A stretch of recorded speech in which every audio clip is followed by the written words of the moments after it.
Morning. Welcome to morning news. వెలుగు. స్థానిక ఎన్నికల్లో ఇద్దరు పిల్లల నిబంధన ఎత్తివేత. న్యాయ నిపుణుల సూచనలతో బీసీ కోటాపై ముందుకు రాష్ట్ర కేబినెట్ భేటీలో కీలక నిర్ణయాలు. ఇక చూడు కథ ఎట్లుందో. బీసీ కోటాపై హైకోర్టులోనే తేల్చుకోండి. పాత రిజర్వేషన్లతో ఎన్నికలకు వెళ్లొచ్చు. రాష్ట్ర సర్కార్కు సుప్రీంకోర్టు సూచన. స్పెషల్ లీవ్ పిటిషన్ పై విచారణ నిరాకరణ. మెరిట్స్ ప్రకారమే విచారించాలని హైకోర్టుకు నిర్దేశం. ఇక ఎంత పద్ధతిగా రాసుకొచ్చారంటే పేపర్లా అసలు మొత్తం ఇజ్జపోయినంత పని అయింది ప్రభుత్వాన్ని సుప్రీంకోర్టులో. ఏదంటే తెలిసి తెలవక విడిమిడి జ్ఞానంతో ఏదో పిటిషన్ వేస్తే కొట్టేసింది సుప్రీంకోర్టు. అంత అసలు మినిమం లేకుండా పోయింది. ప్రభుత్వం డెడికేటెడ్ కమిషన్ ద్వారా సర్వే జరిపింది. బీసీ జనాభా డేటా ఆధారంగానే రిజర్వేషన్లు పెంచింది. ఇంటింటికి తిరిగి సామాజిక ఆర్థిక కుల సర్వే నిర్వహించాం. సమగ్రంగా సాంకేతికంగా సర్వే జరిపాం. అన్ని వర్గాలతో విస్తృత సంప్రదింపులు జరిపాం. ఇండియాలో ఎక్కడా లేని విధంగా ఈ సర్వే నిర్వహించాం. దీనిపై స్టే ఎలా విధిస్తారు? హైకోర్టు మధ్యంతర ఉత్తర్వుల్లో ఎలాంటి సహేతుకరణ కారణాలు వెల్లడించలేదు. ఎంపెరికల్ డేటా ద్వారా ట్రిపుల్ టెస్ట్ నిర్వహించి రిజర్వేషన్లు పెంచుకోవచ్చని గవాలి కేసులో సుప్రీంకోర్టు తీర్పిచ్చింది. రాష్ట్ర ప్రభుత్వం తరఫున సీనియర్ అడ్వకేట్ అభిషేక్ మను సింఘ్వి ఈ విషయం చెప్తే సుప్రీంకోర్టు హైకోర్టులో విషయం ఉంది కదా అక్కడ తేల్చుకోరి, ఇక దీని గురించి మళ్ళీ రాకురి మా కాడికని కొట్టేసింది పక్కకు. అట్లుంది వ్యవస్థ. ఇప్పుడు ఈ విషయం మరుమబడాలంటే కొత్త విషయం లేవనెత్తారా? ఎన్ని రోజుల నుంచి మొత్తుకుంటుంటే సపోర్ట్ చేయలే ఇద్దరు పిల్లల నిబంధన ఎత్తివేయమని. నిన్న సుప్రీంకోర్టులో పర్వంత పోయిన పని అయింది. ఇప్పుడు రాష్ట్ర ప్రజలకు ముఖం అడ్డు పెట్టాలని అప్పటికప్పుడు క్యాబినెట్ లో నిర్ణయం తీసుకుంటు. స్థానిక ఎన్నికల్లో ఇద్దరు పిల్లల నిబంధన ఎత్తివేతలు ఓకే, మంచి విషయమే, మెచ్చుకుంటున్నాం. కానీ ఒకటి జరిగితే దాని విషయంలో పోయిన పరువును వేరే విషయంలో కాపాడుకోవాలని ఇది ఎమ్మడి తేవడం, దీనికోసం తేవడం మంచిది కాదు. ఓకే మంచిదే, మంచి విషయమే. కానీ ఈ విషయాన్ని కప్పిపుచ్చుకోవడం కోసం ఈ విషయం గురించి ఇప్పుడు ఆశావాళ్ళలో మంచిగా ఉత్సాహం పెరుగుతుంది. ఓకే ఇది ఒక మంచి విషయమే, కానీ ఎప్పుడో చేయాల్సి ఉండే. ఇక మళ్ళీ ఇది ఒక వానాకాలం సీజన్ లో 1.48 కోట్ల టన్నుల ధాన్యం దిగుబడి. సన్నవడ్లకు 500 బోనస్ వెంటనే రైతుల ఖాతాల్లో జమ. మెట్రో ఫేజ్ 1 స్వాధీనం. ఫేజ్ 2 విస్తరణపై స్టడీకి సిఎస్ చైర్మన్ కమిటీ. ప్రజాప్రభుత్వానికి 2 ఏళ్లు పూర్తి కానుండడంతో డిసెంబర్ 1-9 వరకు ఉత్సవాలు. నల్సార్ వర్సిటీకి 7 ఎకరాల భూమి కేటాయింపు. వర్సిటీలో స్థానికులకు 50% సీట్లు. మన్ననూరు శ్రీశైలం ఎలివేటెడ్ కారిడార్ మొత్తం వ్యయంలో 3వ వంతు భరించేందుకు రెడీ. 1 నుండి 9 వరకు ఉత్సవాలు ఎందుకు చేయాలి? ప్రభుత్వం చేయదు ఉత్సవాలు. మీ పాలన నచ్చితే ప్రజలు చేసుకోవాలి. నువ్వు అయ్యేమింగ్ అంటే పన్నులు తీసుకుపోయి మళ్ళీ ఉత్సవాల పేరు మీద మళ్ళీ కొన్ని కోట్లు తగలబెడతానుక ఉత్సవాలు ఎందుకండి? ఏదో గొప్పగా ఏం సాధించారు ఈ 2 ఏళ్లలో? ఎవరి బతుకులు మారినాయి? ఇంకా అప్పుల కూపిలో ఇరుక్కబోయింది రాష్ట్రం. ఉత్సవాలు చేసి అంత గొప్ప పాలన ఏం జరగలేదు. దయచేసి మా డబ్బులు ఉత్సవాలకు ఖర్చు పెట్టి తగలబెట్టి అన్యాయం చేయకూడదు. మా డబ్బులను మీ ఇంట్లో పార్టీలు చేసుకుంటే చేసుకోరు మీ జీతాల పైసలతోటి. అవి కూడా మాయేగా, మా పన్నుల ద్వారా పెట్టేనేగా. ఇంక పెద్దగా వేసిరుగా, ఇన్ని రోజులు లేదు కదా, కనబడాలిగా. మరే ఇప్పుడు ఇజ్జత్ పోయినంత పని అయింది. జనాలకు ముఖం చూపెట్టుకోలేదు కాబట్టి పెద్దగా మేకపోతు గాంభీర్యం ప్రదర్శించినట్టు ఇప్పుడు ఏంటంటారు? ప్రతి గింజ కొనుగోలు కేంద్రాలకు వచ్చే ప్రతి ధాన్యం గింజను కొనుగోలు చేయాలని కేబినెట్ నిర్ణయించింది. ఈసారి వానాకాలం సీజన్ లో 1.4 టన్నుల ధాన్యం ఉత్పత్తి వస్తుందని అంచనా వేసింది. ఇక రైతులందరూ అటు సైడ్ మళ్ళించాలి కదా ఇప్పుడు ఈ సుప్రీంకోర్టు మ్యాటర్ పక్కకు తప్పించి. ఇంకా వార్తలలో పేపర్లలో ప్రధాన వార్త రాలేదని నిన్న మీరు గమనిస్తే సుప్రీంకోర్టు రాష్ట్ర ప్రభుత్వాన్ని పెట్టిన పిటిషన్ కొట్టేసింది అన్నదానికంటే కొండ సురేఖ మ్యాటర్ ఎక్కువైపోయింది రాష్ట్రంలో. వాస్తవానికి అలా ఏం జరిగింది, ఆ దక్కన్ సిమెంట్ లో ఏం జరిగింది, ఉత్తమ్ కుమార్ రెడ్డి ఏం చేసిండు, రేవంత్ రెడ్డి ఏం చేసిండు, వేము నరేందర్ ఏం చేసిండు, ఈ సుమంత్ అసలు ఏం పని చేసిండు అనేది అన్ని తర్వాత విచారణ జరగాల్సిన ముచ్చట్లు. అది పక్కా పెడితే నిన్న మీడియా కోడే కూసింది ఆ విషయం గురించి. ఇది మరుగున పడిపోయింది. రాష్ట్రం మొత్తం కొండ సురేఖ గురించే డిస్కషన్. నిన్న సుప్రీంకోర్టులో రాష్ట్ర ప్రభుత్వం చేసిన బీసీ రిజర్వేషన్ కొట్టివేసిరు అన్న విషయాన్ని 50% చూస్తే ఇంకా 50% మొత్తం కోడే కూర్చుంది. కొండ సురేఖ అనే మ్యాటర్ హైలైట్ అయిపోయింది. ఇది కూడా ఒక రకమైన స్ట్రాటజీనే, సీరియస్ స్ట్రాటజీ. కాకపోతే కాళేశ్వరం బ్యాక్ వాటర్ బాధితులకు పరిహారం. ఫిబ్రవరి 20 నుంచి ఇంటర్ పరీక్షలు. ఫామ్ హౌస్ లో రేవ్ పార్టీ. రంగారెడ్డి జిల్లా లింగంపల్లిలోని ఓ ఫామ్ హౌస్ లో పలు పార్టీల లీడర్లు, మాజీ ప్రజాప్రతినిధులు యువతులతో పార్టీ చేసుకుంటూ రెడ్ హ్యాండెడ్ గా పట్టుబడ్డారు. 20 మంది లీడర్లు 3 రాష్ట్రాలకి 8 మంది యువతులతో కలిపి 32 మందిని పోలీసులు అదుపులో తీసుకున్నారు. వీళ్ళ పేర్లతో సహా బయటపెట్టారు.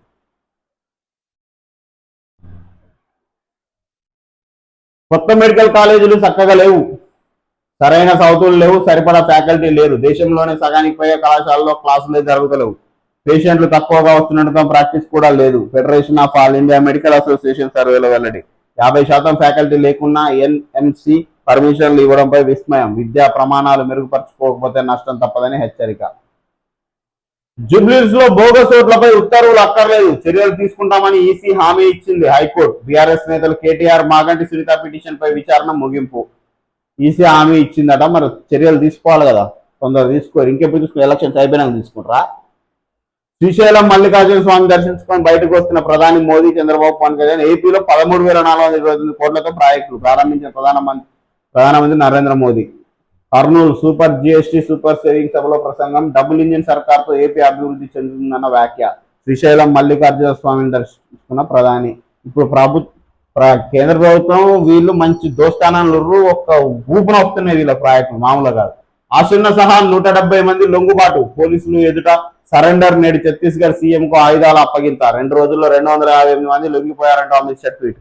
2026 మార్చి 31 లోపు నక్సలిజాన్ని నిర్మూలిస్తామని ప్రకటన. రష్యా నుంచి క్రూడ్ ఆయిల్ కొనడం ఆపేస్తామని మోదీ మాటిచ్చిండు. ఉక్రెయిన్ రష్యా యుద్ధాన్ని ముగించడంలో ఇది ఒక ముందడుగు. ట్రంప్ యుద్ధం ముగిసినాక మళ్ళీ ఆయిల్ కొనుక్కుంటారంటూ వెల్లడి. మోదీ నాకు మంచి ఫ్రెండ్, నన్ను ప్రేమిస్తారు, ఆయన రాజకీయ జీవితం నాశనం చేయాలనుకోవడం లేదని కామెంట్. నువ్వు చేస్తాయి కదా, నీ సీటు నువ్వు కాపాడుకో నీ దేశంలో, మా దేశం గురించి నీకెందుకు? ట్రంప్తో మోదీ మాట్లాడనే లేదు, దేశ ప్రయోజనాలే మాకు ముఖ్యం. విదేశాంగ శాఖ అధికార ప్రతినిధి రణ్ధీర్ జైస్వాల్ వెల్లడి. ప్రాణం తీసిన 10,000. అప్పు విషయంలో గొడవపడిన అన్నదమ్ములు, అన్నపై కత్తితో దాడి చేసిన తమ్ముడు, అడ్డుకునేందుకు వెళ్లి వదినకు కత్తిపోట్లు మృతి. ఇప్పుడు అన్నదమ్ములు 10,000 విషయంలో కొట్టుకుంటుంటే మధ్యలో వదిన పోయినందుకు ఆ కత్తిపోట్లు పడి చనిపోయింది 10,000 కోసం. ఒక్కసారి డబ్బు విషయానికి వచ్చేసరికి ఎంత దుర్మార్గంగా తయారవుతుందంటే ప్రపంచం, అబ్బాబ్బాబ్బా, అసలు ఇది ఇంకా దుర్మార్గం ఇది. ఆస్తి పంపకాల్లో లొల్లి, తల్లి అంత్యక్రియలు ఆపిన కూతుళ్లు. పోలీసుల జోక్యంతో 3 రోజుల తర్వాత అంత్యక్రియలు. సూర్యాపేట జిల్లా ఆత్మకూరు ఘటన. నిన్న మనం పోయినాం. ఎంత మానవత్వం మంటలు కలిసిపోయింది అంటారు కానీ అన్న తల్లి శవాన్ని మంటలో కలపడానికి కూడా అడ్డుపడ్డది మానవత్వం. ఇంత దుర్మార్గం ఉంటుందా? ఆల్రెడీ 2 కూతుర్లకు కోట్ల రూపాయలు పంచిచ్చి సంపాదించి రెక్కల ముక్కల కష్టం. ఒక 10 లక్షల క్యాష్, 10 తులాల బంగారం తల్లి దగ్గర ఉన్నాయి. అవి చిన్న బిడ్డ దగ్గర ఉన్నాయి, ఆ కాగితాలు కానీ వాటికి సంబంధించిన బంగారం కానీ. అయితే ఈ పెద్ద కూతురు దగ్గరికి తల్లి శవాన్ని పంపించింది. ఇక ఆ కాగితాల గురించి, ఆ డబ్బుల గురించి, ఆ బంగారం గురించి మాట్లాడితే వెళ్ళిపోయింది. ఇప్పుడు వీళ్ళు ఏం చేస్తారు? ఇప్పుడు తల్లి శవం ఉన్నప్పుడే స్పందించట్లేదు, రేపు దహనం చేస్తే మళ్ళీ వస్తాయో రావో. ఎట్లా అని దానం చేయకుండా 3 రోజుల నుంచి అట్నేవారు. నిన్న పోలీసులు ఇన్వాల్వ్ అయ్యి హెచ్చరిస్తే నిన్న దానం చేసింది. ఇంత దుర్మార్గంగా తయారైంది ప్రపంచం. ఏం చెప్పాలా, ఏం మాట్లాడుకోవాలా ఆ వార్త గురించి? చూడు, ఛానల్లో ఉంటుంది. అసలు ఇక ఇంతకంటే అసలు హృదయ విదారకర సంఘటనలు ఉండవు. ఇక దుర్మార్గం ఇక అసలు. మరి వాళ్ళకి స్వీయాలోచన ఎందుకు లేదో, మరి వాళ్ళు ఏం మాట్లాడుతున్నారు, ఏం చేస్తున్నారు అనేది వాళ్ళకి ఆలోచన అర్థమవుతుందో కావట్లేదో. డబ్బులు అవి ఎంతనా కానీ కన్న తల్లి ఆమె ఆత్మ శాంతిస్తుందా? ఇక మనుషులు రోజు రోజుకు క్రూరంగా తయారైపోతున్నారు. డబ్బు విషయానికి వచ్చేసరికి అసలు విలువలు అనేవి పూర్తిగా కోల్పోతున్నారు. ఇవాళ దస్తే రేపటికి 2వ రోజు నిన్ను ఈ ప్రపంచం గుర్తుంచుకోదు. పైసల కోసం నువ్వు పడే పాటలు పొట్ట బట్ట వరకు సంపాదించుకొని ప్రశాంతంగా బతుకుని కుటుంబ అవసరాల వరకు. అడ్డగోలుగా ప్రతి ఒక్కరిని మోసం చేయాల్సిన అవసరం లేదు. డబ్బులు సంపాదించడానికి వాటి వెనక వెంపర్లాడాల్సిన అవసరం లేదు. వీటన్నిటికీ కర్మ ఫలితం అనేది ఒకటి ఉంటుంది. ప్రతి ఒక్కరికి ఆ భయం ఉండాలి. ఆ భయం లేకుంటే మీరే, ఎవ్వడు తప్పు చేస్తే వాడే అనుభవిస్తాడు, ఎవ్వడు కష్టపడితే వానికే ఫలితం వస్తుంది. కానీ మానవత్వం అనేది ఒకటి ఉండాలి. మానవీయ కొలమానం అనేది కొంత మెయింటైన్ చేయాలి. విలువలు అనేవి కొన్ని పాటించాలి, ఆలోచించాలి. ప్రస్తుతం మనం మనుషుల గురించి ఆలోచించడం నేర్చుకోవాలి. మనుషులు దుర్మార్గంగా తయారు కావద్దు. కన్న తల్లి శవాన్ని 3 రోజుల మీద అంత క్రియలు చేయకుంటుండడం అది ఎంత సిగ్గుచేటు.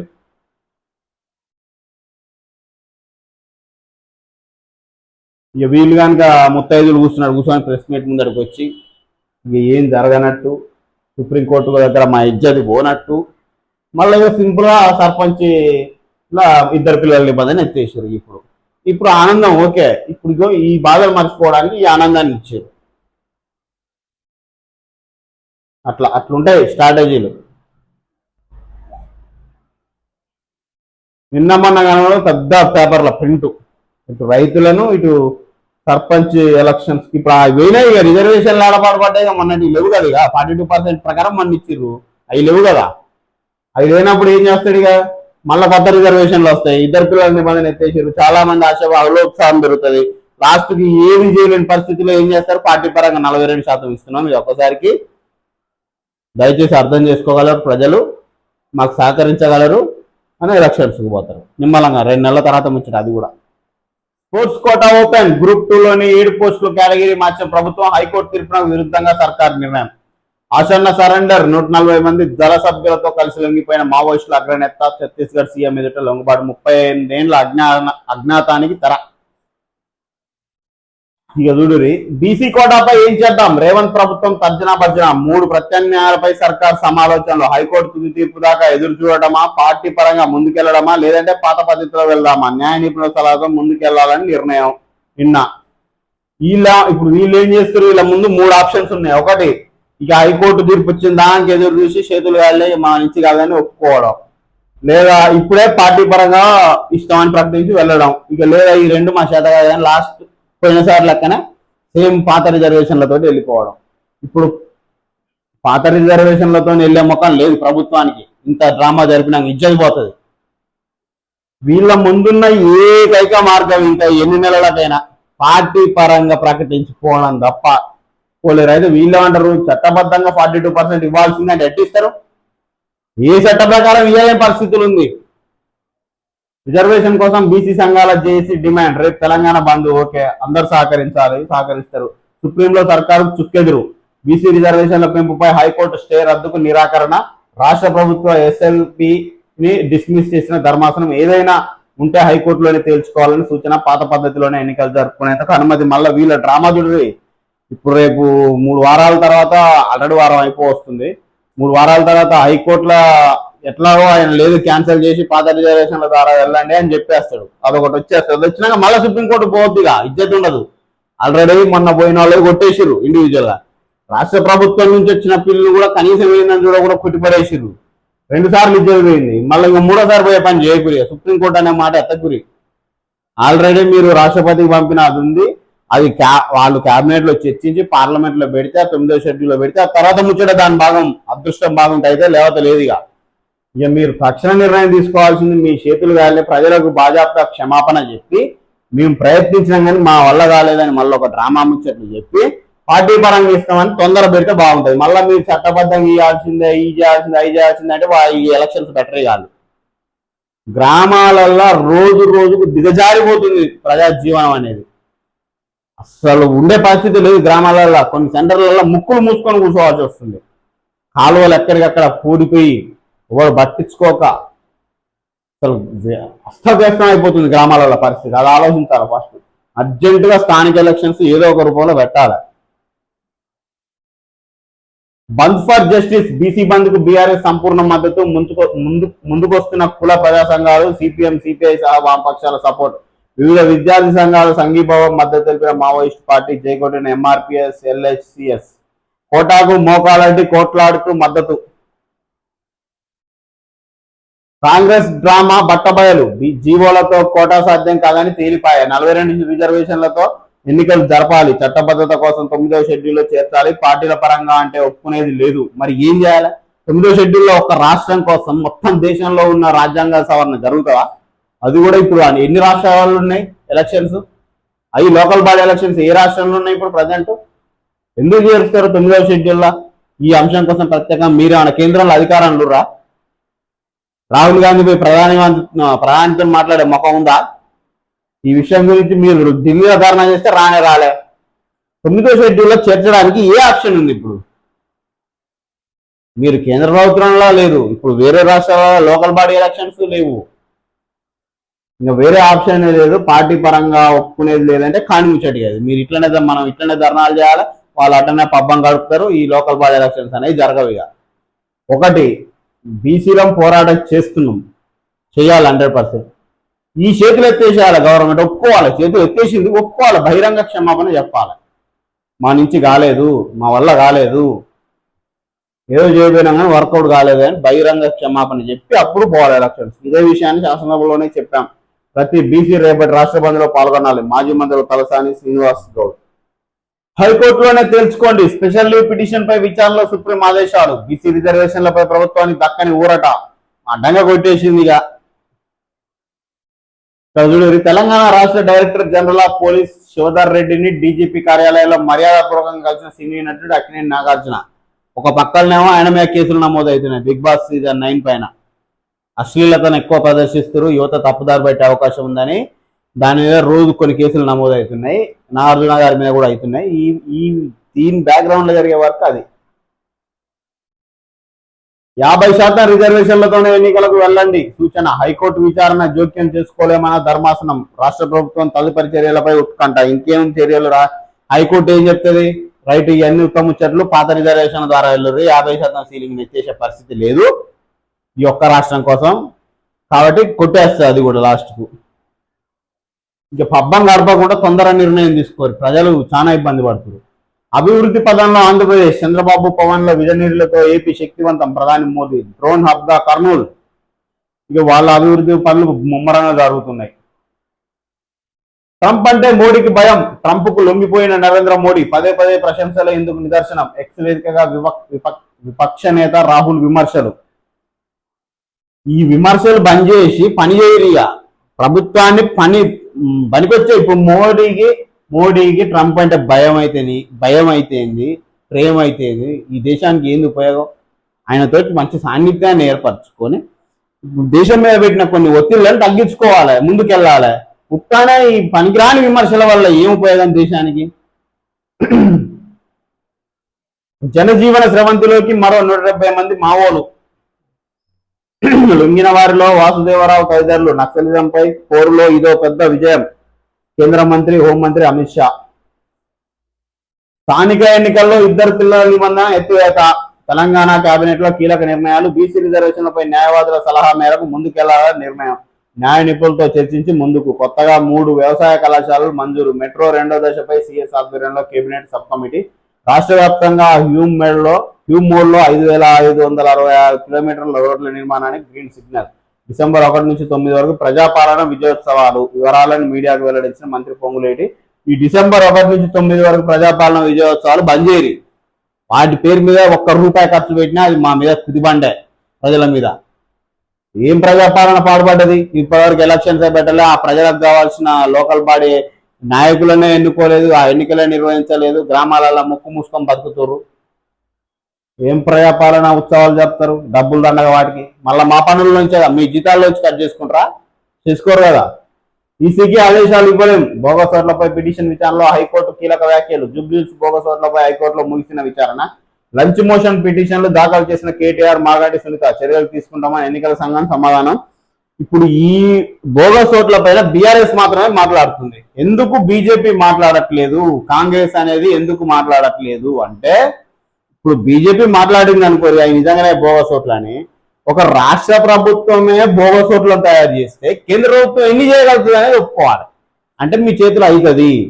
ఈసీ అనేది ప్రత్యేకంగా దాని కాకుండా మీ ఒత్తిడికి లొంగుతుంది అనే విషయాన్ని మీరు ఒప్పుకున్నట్టు అవుతారు. అవి బోగస్ ఓట్లే అని గట్టిగా మాట్లాడితే. అంటే బీజేపీ మాట్లాడదు.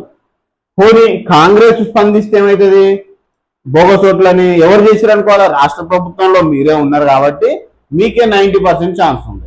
బీజేపీ చేసే అవకాశం తక్కువ ఉంది. అది కేంద్రంలో ఉన్నా కూడా రాష్ట్రంలో ఓట్లను చేసేంత ఉందా అనేది, అంటే జరుగుతాయి అనేది మీరు ఒప్పుకోవాల్సి వస్తుంది. ఇప్పుడు ఇటు కేంద్రంలోనూ రాష్ట్రంలో లేదు కాబట్టి బీఆర్ఎస్ ఇలాంటివి మేము చెయ్యం కాబట్టి మాకు అవకాశం లేదు కాబట్టి వాళ్ళు అరుస్తారు అంతే. ఇక్కడ ఏం లేదు. కాంగ్రెస్ బీజేపీ బోగస్ ఓట్ల మీద మాట్లాడదు. మాట్లాడితే దొరుకుతారు కాబట్టి. చేసిండు అంటే ఆయన దొరుకుతాడు, చేయలేదు అంటే ఈయన దొరుకుతాడు. ఎట మాట్లాడతారు? వాళ్ళు మాట్లాడరు. ఇక సభ్య సమాజానికి ఏం మెసేజ్ ఇస్తున్నారు? కొందరు వ్యూస్, లైక్స్ తో సోషల్ మీడియాలో ఫేమస్. వ్యూస్ మాయాలో విలువలు మర్చిపోతే ఎలా? ఫేమస్ అయ్యేందుకు చిన్నారులను బలి పెట్టవద్దు. చిన్నారులతో అసభ్యకరమైన కంటెంట్ ఉంటే నేరం. అలాంటి కంటెంట్ అప్లోడ్ చేస్తే కఠిన చర్యలు. ఇలాంటి వాటిని తొలగించండి, భవిష్యత్తులో పెట్టకండి. యూట్యూబర్లకు Hyderabad CP Sajjanar strong warning. Jubilee Hills ఉప ఎన్నిక ఫలితాలు దేనికి రెఫరెండం? రాజకీయ కేంద్రంగా మారిపోయిన జూబ్లీహిల్స్ రాష్ట్ర రాజకీయాలను మార్చే శక్తిగా మారనున్న ఉప ఎన్నిక ఫలితం. ఈ జూబ్లీహిల్స్ లో వచ్చే రిజల్ట్ దేనికి రెఫరెండం కాదు, గట్టిగా మాట్లాడాలంటే దేనికి ప్రామాణికం కాదు. వీళ్ళ బీఆర్ఎస్ గెలిచినా ఇప్పుడు బీజేపీ అంటే లేరు, తీసేయరు, అసలు పేరుకే నిలబెట్టిరు తప్ప గెలిచే సూచన ఏ మాత్రం లేదు. డిపాజిట్ వస్తే గ్రేట్. ఇప్పుడు ఏమైనా పోరు రెండింటి మధ్యలో కాంగ్రెస్ బీఆర్ఎస్. ఇప్పుడు ఈ నవీను సునీత గారుల మధ్యనున్న పోటీలు ఎవరు గెలిచినా కూడా అది ప్రజల తీర్పే. ఓకే, అక్కడి వరకు రాష్ట్రంలో ఎందుకంటే జూబ్లీహిల్స్ లో యూరియా కొనేటోడు ఉండడు, రైతులు ఉండరు, 90% ఉండరు, 1-2% ఏముంటారో అది కూడా అక్కడ చేసేటోళ్ళు కాదు, బయట ఎవరైనా ఇంట్రెస్ట్ ఆన్ స్పెషల్ ఇంట్రెస్ట్ కూలీలు ఉంటారు, బడా వాళ్ళు ఉంటారు, బస్తీలలో ఉండేటోళ్ళు ఉంటారు. కానీ యూరియా కోసం లైన్లో నిలబడేటోళ్ళు 90% ఉండరు. జూబ్లీహిల్స్ ఎన్నికల్లో వాళ్ళ ఓట్లు వేసేటోళ్ళ దాంట్లో 100 మందిలో ఒక్కరిద్దరు ఏముంటారో అక్కడ ఓటు ఉండి ఇక్కడ గ్రామాల్లో ఉండే వాళ్ళు మేబీ ఉండొచ్చు తప్ప. కాబట్టి ఇక్కడ గెలిచినా ఓడినా, ఏ ప్రభుత్వం గెలిచినా, ఏ ప్రభుత్వం ఏ పార్టీ ఓడినా కూడా ఇది రాష్ట్రంలో ఉన్న ఆలోచన అని ఎవరు అనడానికి లేదు. రాష్ట్ర ప్రభుత్వం మీద ఏమైనా వ్యతిరేకత ఉంటే ఓడిపోవచ్చు, లేకపోతే వీళ్ళ మీద సానుభూతి ఉంటే వాళ్ళు గెలవచ్చు, అంతే తప్ప ఖచ్చితంగా ఇది రాష్ట్ర ప్రభుత్వానికి వచ్చిన రెఫరెండంగా భావించాల్సిన అవసరం లేదు. ఇన్ కేసు కాంగ్రెస్ పార్టీ గెలిస్తే అక్కడ, ఎందుకంటే మేజర్ అవకాశం కాంగ్రెస్ పార్టీకి ఉంది. అక్కడ ఎంఐఎం అభ్యర్థిని పెట్టట్లేదు. ముస్లిం ఓట్లన్నీ ఇప్పుడు గతంలో ఈయన ఆ పార్టీలు ఉన్నాయనే, ఈయనకు ఇప్పుడు 4 లక్షల ఓట్లలో 2 లక్షలు బీసీలే, అలా సగం మంది బీసీ మైనారిటీ ముస్లింలే కదా, ఇంకా ఆ పార్టీ నుంచి వచ్చినాయనే కాబట్టి వాళ్ళ అభ్యర్థిని కూడా పెట్టట్లేరు. ఇప్పుడు 2 లక్షల భాజపా ఓట్లకి ఆయన అధిపతి. ఇక ఓట్లు వీళ్ళకైనా వస్తాయనే తెలియదు.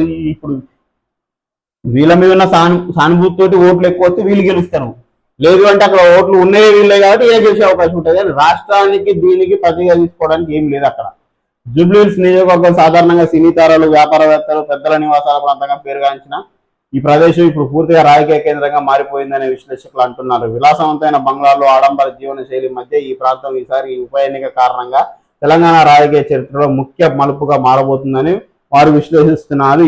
ఉండదు ఈ నిర్ణయం బట్టి రాష్ట్ర ప్రభుత్వం పెద్దగా ఊరిగేది ఏం లేదు, మార్పులు ఏం రావు, అది ప్రతిగా తీసుకోవడానికి లేదు. జూబ్లీహిల్స్ లో యూరియా కొనే రైతు ఉండడు, అది మాత్రం గుర్తుంచుకోవాలి. కాబట్టి రైతాంగం వ్యతిరేకం రాష్ట్ర ప్రభుత్వం మీద చూపెట్టడానికి జూబ్లీహిల్స్ అవకాశం లేదు. సామాన్య ప్రజల వ్యతిరేకత రాష్ట్ర ప్రభుత్వం మీద చూపెట్టడానికి లేదు. కాబట్టి ఇక్కడ ఎవరు గెలిచినా ఎవరు ఓడినా అది అక్కడి వరకే. రాష్ట్రానికి దానికి రెఫరెండంగా తీసుకోవడానికి ఏ ఆప్షన్ లేదు. ఇదంత ఉత్తముచ్చటిగా పంచే చేను మేసింది, బల్దియా బరితెగించింది, నవయుగ అక్రమాలకు అండదండలు.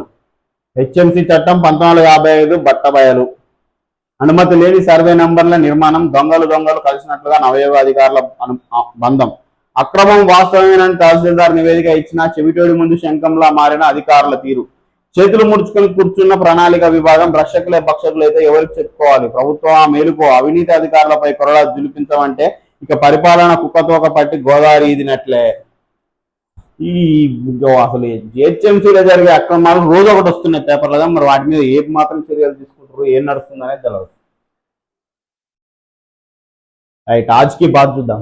మన దేశం రాష్ట్రాలలో చట్టసభ సభ్యులు ఖాళీ అయితేనే వెంటనే ఎన్నికలు నిర్వహిస్తారు.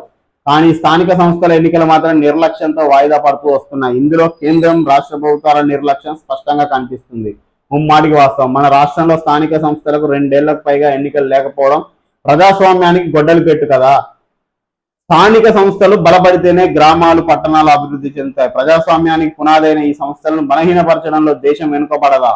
గ్రామ స్వరాజ్యం దేశ బలమన్న గాంధీ మాటలు ప్రాముఖ్యతను గుర్తించారా? దేశవ్యాప్తంగా స్థానిక సంస్థల ఎన్నికలు చట్టసభల మాదిరిగానే సకాలంలో నిర్వహించాలి. ఇది రాజ్యాంగ ప్రజలకు ఇచ్చిన హక్కు. ఇంకెన్నాళ్ళు సాగదీస్తారు?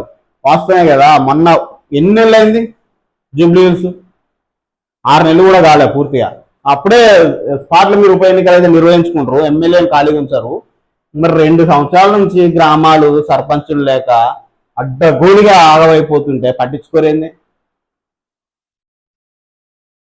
పల్లెలే పట్టుకొమ్మలు దేశానికి ప్రగతికి మెట్లు అవి ఇవి అని 100 సామెతలు. ఏంది కథ? మరి వాటి అంత నిర్లక్ష్యం చేయడం ఏంది? వాటి మీ గురించి ఆలోచించారా? ఏంటంటే అడిగేటోళ్ళు లేరు. ఏముంది, సామాన్యులు మొత్తుకుంటే కేసులు పెడతారు, ప్రభుత్వం వాళ్ళ చేతులు ఉంటుంది. ఇది లొంగుబాటు కాదు, సాయుధ పోరాటాన్ని మాత్రమే నిలిపేస్తున్నాం. ఆయుధం వీడి ప్రజల మధ్య ప్రజా సమస్యలపై పోరాడతాం. డిఆర్జీ నక్సల్ వ్యతిరేక క్యాంపెయిన్ లో భాగం కాబోము. Right, okay. ChatGPT adult model వయోజనులకు ఎక్కువ ఫ్రీడమ్, చిన్నారులకు సేఫ్టీ ఉంటుంది. మేం మోరల్ పోలీసులం కాదు. OpenAI CEO Sam Altman. మావోయిస్టుల మెగా సరెండర్, జనజీవన శాంతిలోకి బండి ప్రకాష్. మల్లోజుల బాటలో మరో తెలంగాణ రాష్ట్ర కమిటీ సభ్యుడు నేడో రేపు తెలంగాణ డీజీపీ ఎదుట సరెండర్. ఆయన స్వస్థలం మంచిర్యాల జిల్లా బెల్లంపల్లి. 40 ఏళ్లకు పైగా ఉద్యమం ప్రస్థానం. లొంగుబాటులో చంద్రన్న సైతం. మావోయిజం చివరి శ్వాస తీసుకుంటున్నది. 2 రోజుల్లో 250 మంది నక్సలైట్లు లొంగుబాటు. 3 పిల్లలున్న పోటీలకు అరువులే. రైట్. స్థానిక ఎన్నికల్లో 2 పిల్లల నిబంధనలు ఎత్తివేత. పాత రిజర్వేషన్లతోనే ఎన్నికలకు వెళ్లొచ్చు. హైకోర్టులో విచారణ పెండింగ్ లో ఉన్నందున జోక్యం చేసుకోలేం. బీసీ రిజర్వేషన్ల అమలు జీవోపై స్టేను కొట్టివేయలేం స్పష్టం చేసిన సుప్రీంకోర్టు. ప్రభుత్వం వేసిన స్పెషల్ లీవ్ పిటిషన్ డిస్మిస్. తెలంగాణకు నాణ్యత లేని బొగ్గు ఫలితంగా తగ్గుతున్న విద్యుత్ ఉత్పత్తి, పెరుగుతున్న నిర్వహణ వ్యయం, పూర్తి సైతం అధికం. ఇతర రాష్ట్రాలకు మాత్రం క్వాలిటీ బొగ్గు ఇస్తున్నారు. సింగరేణికి సిఎండి, జెన్కో సిఎండి లేక. ఇక రసమై బాలకిషన్ ఎమ్మెల్యే కప్పల్లి మధ్యన చూడుది. పండబెట్టి తొక్కుతా, దమ్ము ధైర్యం ఉంటే చర్చకు రా. ఈ మెసేజ్ ని రేవంత్ రెడ్డికి పంపించుకో. ఎమ్మెల్యే కప్పంపల్లిపై మాజీ ఎమ్మెల్యే రసమై బూత్ పురాణం సోషల్ మీడియాలో వైరల్. పండబెట్టి దొక్కుతాడ, దమ్ముడి చర్చకు రావా. అవసరమైతే నీ సీఎం పంపో ఈ మెసేజ్. అది లెక్క. మాజీ ఎమ్మెల్యే ప్రజెంట్ ఎమ్మెల్యేలను బెదిరిస్తుండు. కాంగ్రెస్ ప్రభుత్వం ఏం చేస్తుంది మరి? ఏదో తప్పు చేసింది కాబట్టి భయపడుతుంది రిప్లై ఇవ్వకుండా. పాత రిజర్వేషన్లతోనే ఎన్నికలకు వెళ్ళొచ్చు. హైకోర్టులో విచారణ పెండింగ్ లో ఉన్నందుకు చూసినాం. స్థానిక ఎన్నికలపై ఏం చేద్దాం? 50% లోపు రిజర్వేషన్లతో వెళ్దామా? రాష్ట్రపతి నిర్ణయం వరకు ఆగుదామా? రాష్ట్ర ప్రభుత్వం సమాలోచనలు. లీగల్ ఒపీనియన్ కోరిన కేబినెట్ 2 రోజుల్లో ఏజీ నివేదిక. రాష్ట్రపతి నిర్ణయం కాదా అంటే ఇంకో 3 ఏళ్ళు రాదు. ఇక పప్పం గడిపేస్తారా? ఇక గ్రామాలన్నీ కొట్టుకపోతేమైనా అభివృద్ధి లేక. ఇప్పుడు కనుక చట్టబద్ధంగా 42% ఇయ్యలేకపోతే బాజాప్తా బహిరంగ క్షమాపణ చెప్పి పార్టీ పరంగా ఇస్తున్నాం అని ఎల్లురి. అది కూడా చేత కాకపోతే మూకుమ్మడిగా మొత్తం రాజీనామాలు చేసి పడేది. మాకు చేత కావట్లేదని. వికసిత్ భారత్ స్వర్ణాంధ్రతోనే సాధ్యం. గూగుల్ రాకతో ప్రపంచం చూపు ఏపీ వైపు. స్తంభంపై ఏర్పాటు చేసిన ట్రాన్స్ఫార్మర్ టీఎంటీడీ ట్రాన్స్ఫార్మర్. విద్యుత్ స్తంభానికి 10 అడుగుల ఎత్తు ఏర్పాటు. గ్రేటర్ హైదరాబాద్ లో నూతన పద్ధతి అమలు. మంత్రులందరూ రాజీనామా. గుజరాత్ లో సీఎం మినహా. కేబినెట్ పునర్వ్యవస్థీకరణలో భాగంగా పాతవారిలో 6గురికి మళ్లీ ఛాన్స్. 10 మంది కొత్త ఎమ్మెల్యేలు మంత్రివర్గంలోకి. మోడీకి నేనంటే చాలా ఇష్టం.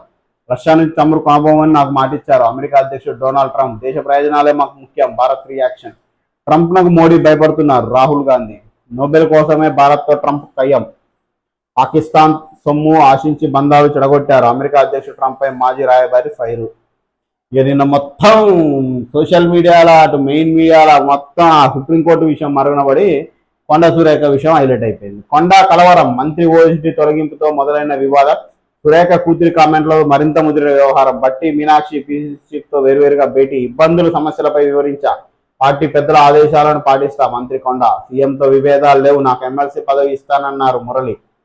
కాంగ్రెస్ పార్టీలో కొండా ఫ్యామిలీ వ్యవహారం ప్రస్తుతం హాట్ టాపిక్ గా మారింది. ఆమె ఓఎస్డీగా పనిచేసిన సుమంత్ వివాదంలో చిక్కుకోవడం, ఆయన అరెస్ట్ చేయడానికి మంత్రి సురేఖ నివాసానికి పోలీసులు రావడం, అక్కడ సురేఖ కూతురు సుస్మిత పోలీసులతో వాగ్వాదం పెట్టుకోవడం వంటి అంశాలు పార్టీలో సంచలనంగా మారాయి. బుధవారం రాత్రి సురేఖ ఇంటి వద్ద హైడ్రామా నడిచింది.